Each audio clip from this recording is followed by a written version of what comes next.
काही दिवसात मान्सूनची वाटचाल वेगानं व्हायची शक्यता आहे। महाराष्ट्र पुढील 48 तासात दक्षिण महाराष्ट्र आणि कोकणामध्ये काही भागात पावसाची शक्यता आहे। उद्या सायंकाळनंतर केरळच्या बहुतांश भागात मान्सून व्यापेल।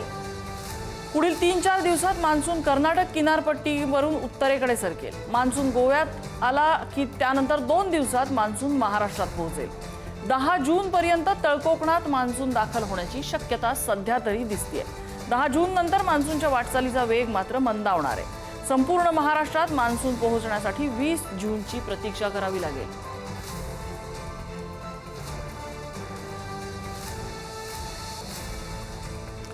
बेळगावच्या तवंदी घाटात मुसळधार पावसानं कहर केला। महामार्गावरून पाण्याचा प्रवाह पाहायला मिळाला। डोंगर उतारावरून चिखल, दगड आणि बांधकाम साहित्य रस्त्यावर आलं।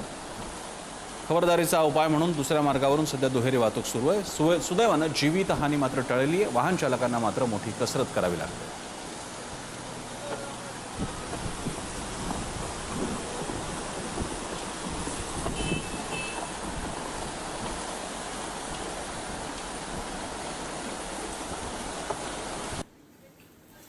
बारामती शहर आणि परिसरात सध्या वादळी वाऱ्यासह जोरदार पावसानं हजेरी लावली आहे। अचानक बदललेल्या हवामानामुळे नागरिकांची तारांबळ उडाली।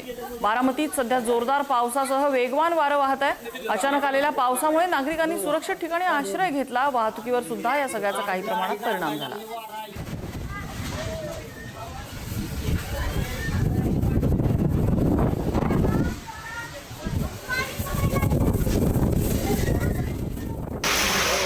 तर इंदापूर तालुक्यात विजांच्या कडकडाटात जोरदार पाऊस झाला। या अवकाळी पावसामुळे नागरिकांची धावपळ उडाली। पावसामुळे वातावरणात मात्र गारवा निर्माण झाला असला तरी फळबाग आणि उभ्या पिकांच्या नुकसानीची भीतीही व्यक्त होत आहे। काही ठिकाणी घरांच्या काचाही फुटल्याच्या घटना घडल्या।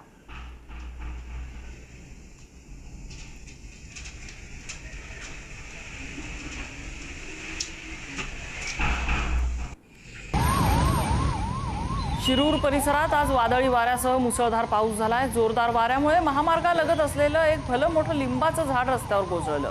त्यामुळे काही काळ वाहतूक विस्कळीत झाली होती। वाहनांच्या रांगाही लागलेल्या होत्या। पावसाचा जोर मोठा होता, त्यामुळे नागरिकांची धावपळ उडाली। अनेकांनी सुरक्षित ठिकाणी आश्रय घेतला। सुदैवाने या घटनेत कोणतीही मोठी दुर्घटना घडली नाही।